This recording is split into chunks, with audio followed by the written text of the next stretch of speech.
En esta segunda parte del vídeo, sobre el uso de calorimetría en suelos y plantas, nos vamos a centrar en algunas aplicaciones seleccionadas que pueden ser muy útiles para profundizar en la temática. Para ello hemos seleccionado diferentes ejemplos de nuestras propias investigaciones. Estos ejemplos también nos permiten ilustrar cómo la calorimetría puede complementar otras técnicas analíticas. Vamos a comenzar con la aplicación de los análisis térmicos para el estudio de la materia orgánica de los suelos afectados por el fuego. Esta información es importante para predecir los efectos de la erosión en el suelo o el balance del carbono en el sistema.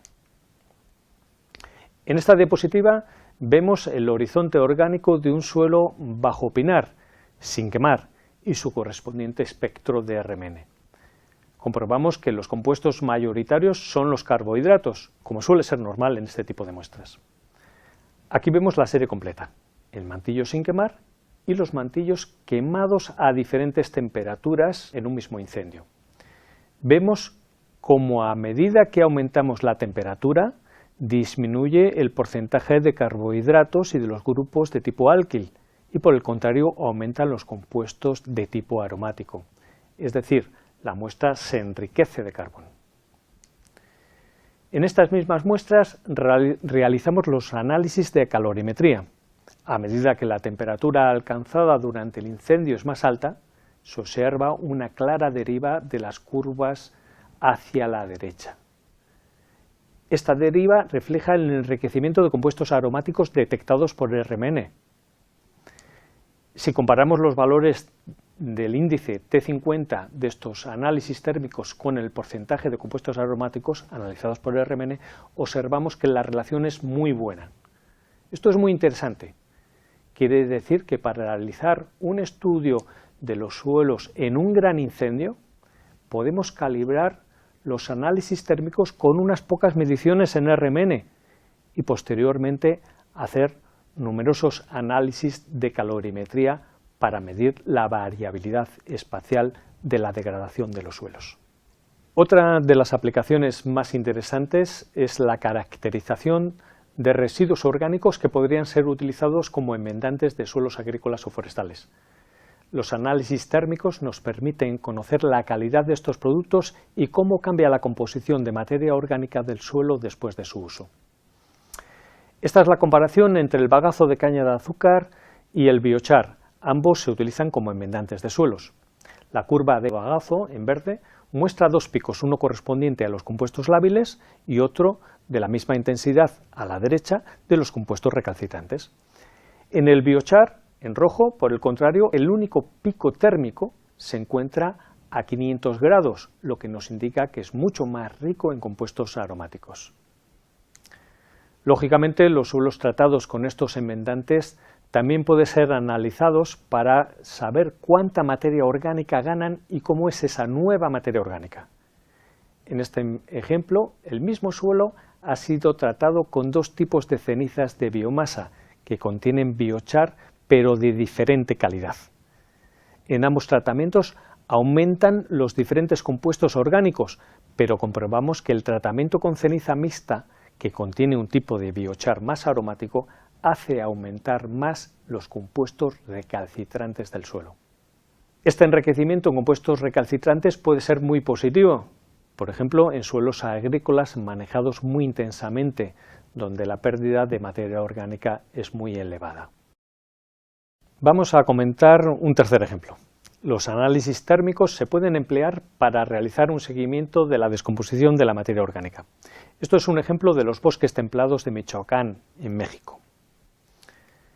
Aquí mostramos los análisis de RMN de la hojarasca recién caída y de la hojarasca después de 270 días de descomposición en el suelo.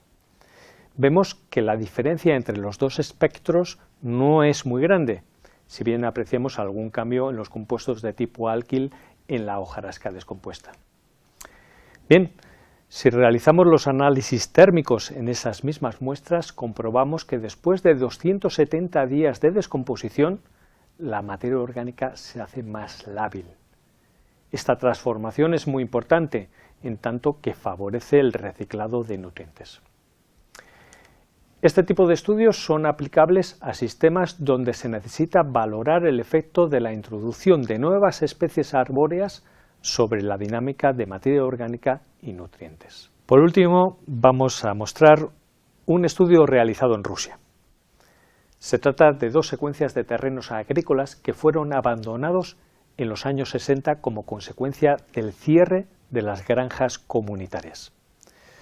Los 2 suelos están localizados en 2 zonas con climas muy diferentes, uno en la zona más húmeda, en el norte, y otra en una zona más árida, en el sur. Después del abandono, los suelos se cubrieron de forma espontánea con la vegetación típica de cada zona.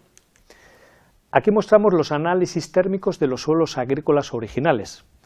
El suelo de la zona más lluviosa es de tipo feocen, y el de la zona más árida es de tipo castanocen. Observando la gráfica, en este último suelo podemos reconocer una mayor cantidad de materia orgánica recalcitrante. El abandono de los suelos agrícolas deriva en un aumento importante de la materia orgánica en el suelo. A lo largo de los 50 años, como se puede observar en esta gráfica, aumenta muchísimo el contenido de materia orgánica en el suelo de tipo feocen.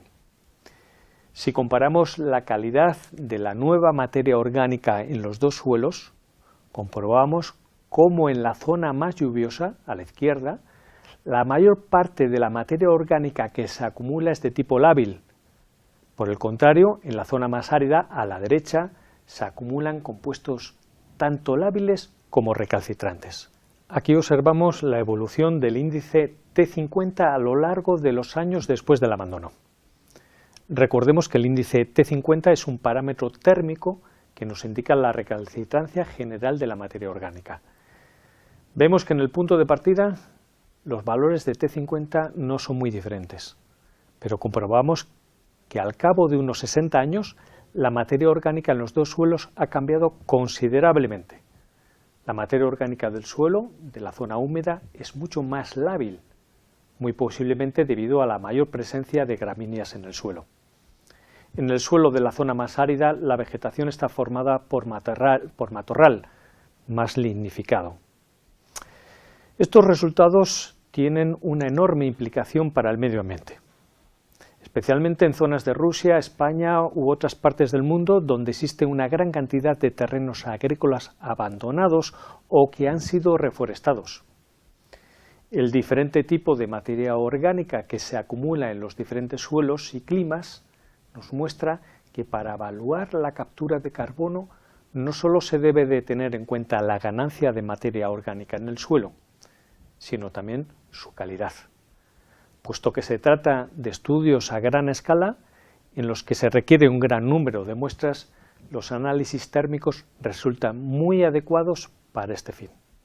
Como conclusiones más importantes de todo el vídeo, podemos señalar que las aplicaciones que hemos discutido nos muestran cómo los análisis térmicos pueden complementar otras técnicas analíticas que son mucho más complejas, y cómo estos análisis son muy útiles cuando es necesario utilizar un gran número de muestras.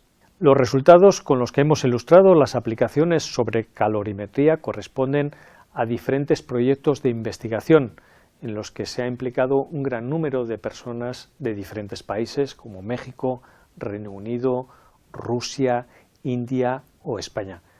Me gustaría reconocerles a todos ellos su gran aportación.